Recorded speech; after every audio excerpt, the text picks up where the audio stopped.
We don't have a whole lot out in Yacolt, but we do. We actually recently just had the school impact fees that were out there. Um, you have to raise money in different ways. Taxes is the way that usually that's done. Um, Controlling them is a key point, but business is something that we definitely need to encourage out there. Most of that is through, I think we need to do a better job in getting word out. Communication out in Yacolt is a struggle. We're working on new things. Some people just started a Facebook page for Yacolt for the community. But getting those things out there lets more people become aware of what is available. And as we can get people more involved into things and start showing that support, it's going to attract more businesses out there because our impact fees are a lot milder than what Chuck's just experienced. So yeah, hopefully that'll help bring out more business to us.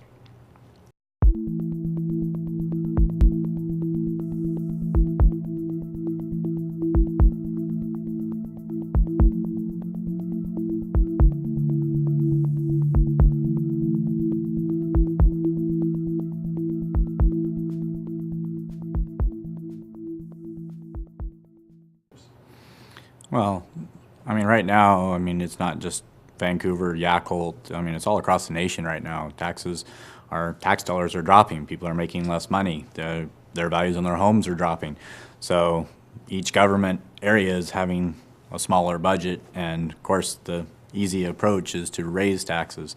Sometimes that's necessary, but you should always attack the budget first and really make sure that you're stretching your pennies, just like on our home budgets. When we take a pay decrease, we have to find new ways because we just can't tell our bosses they have to pay us more. We have to find new ways of doing projects, of not doing projects. But once all avenues have been explored, then yes, sometimes if it's a need, when you're talking about fire and police,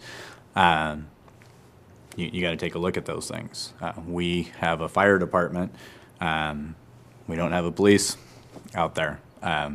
So there's no law enforcement for us. Something that we would like to grow in time, but right now for us in Yacolt, that's not really something that we can afford. Our community is too small for our town limits currently. So.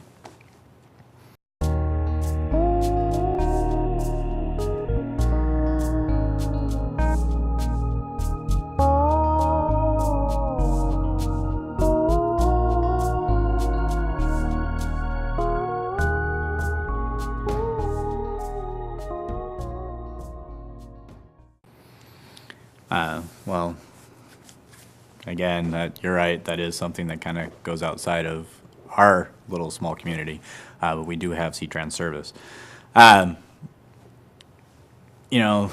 We as a society definitely need to look into more expansion on public transportation to limit our pollution, to help, economically we can make it work better for us if we use public transportation.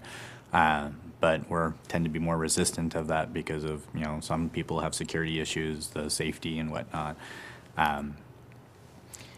Taking away lanes, though, can cause other problems because currently right now I don't believe most people are using our public transportation system. So until we can expand that usage and the ridership of the C-Tran, it's probably something again, needs to be looked at a little bit deeper before we start taking away, because otherwise we're going to cause traffic congestions, which is going to create more accidents and start turning into more of a public safety issue in that regards. So.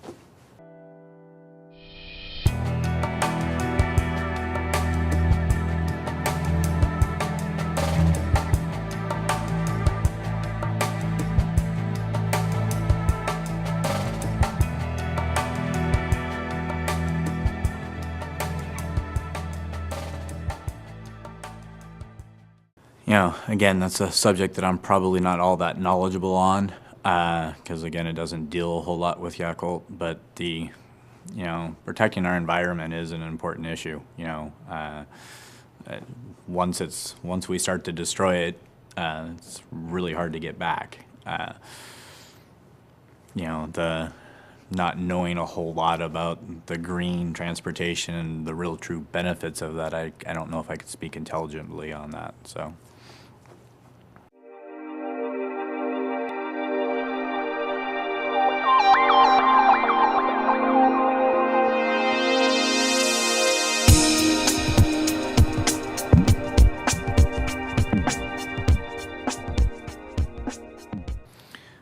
Well, I don't ever approve of anything without the people getting to decide. People, that's the way things are supposed to be set up, is to represent the people as a town council member. That's my job, is not to make the decisions for the people, it's to represent the people. As for light rail, a lot of that is about how it's executed. I'm not exactly, again, knowledgeable exactly what got passed as to where, but from what I had heard, it just didn't seem like there was going to be a huge benefit, because though the concept is great, how it's set up, people still probably aren't going to use it. Are we going to have that big, the ridership to make it worthwhile? The whole purpose of it is to get cars off the road and get people to limit that and to, again, protect the environment in that regards. But that's a lot of money to start spending if we don't have the usage. So.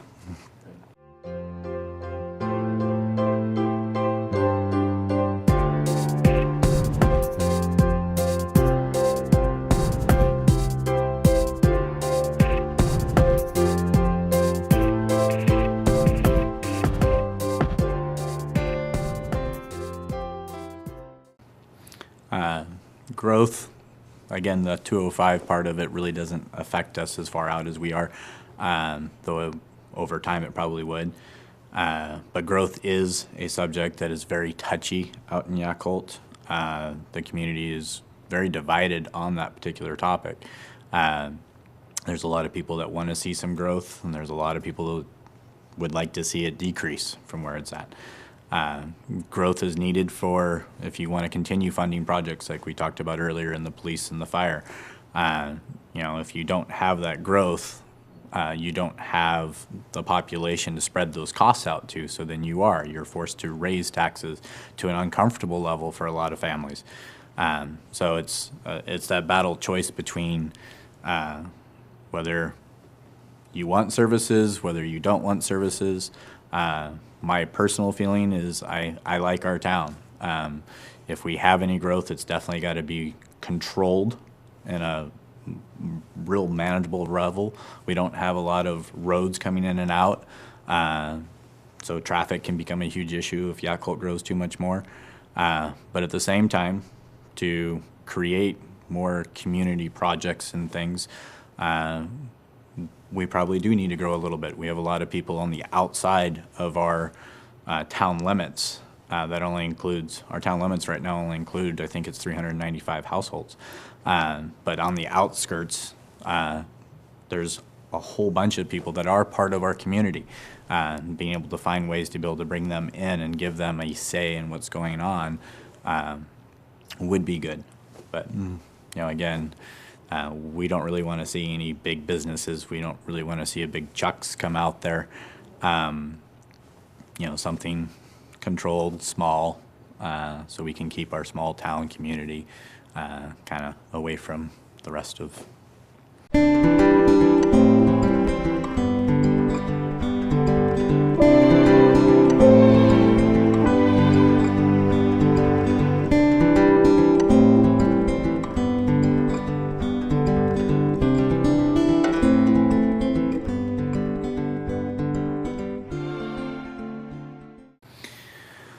Well, you have to maintain what you have. I mean, again, that goes back to kind of one of the earlier questions we talked about is really taking the time to challenge where your money is going, how it's going. Financially, our town's been fairly responsible in that regards. Our biggest issue financially is just making sure that audit-wise, documentation is getting processed. But as a council member, that's part of our job, is to go through and ask the questions and look into the areas deeper of, are we spending too much in maintaining our roads or whatever? Is there a cheaper way to do it? Are we doing it so cheap that it has to be redone again? Or are we just not doing it right the first time? All those kind of things can get into it. If you do the project right the first time, you don't need as much maintenance money, which will leave you more for building new projects and whatnot. So it's all about just constantly challenging. Again, I go back to your family budget. If you want new things, you have to find areas to create that. And sometimes you can't, but sometimes you can. Sometimes it's just a trade-off of, well, it's okay for now. We'll let that we'll sacrifice a little bit more over here, and so that we can put it over there. But again, those are all things that need to be equally decided before the people. So.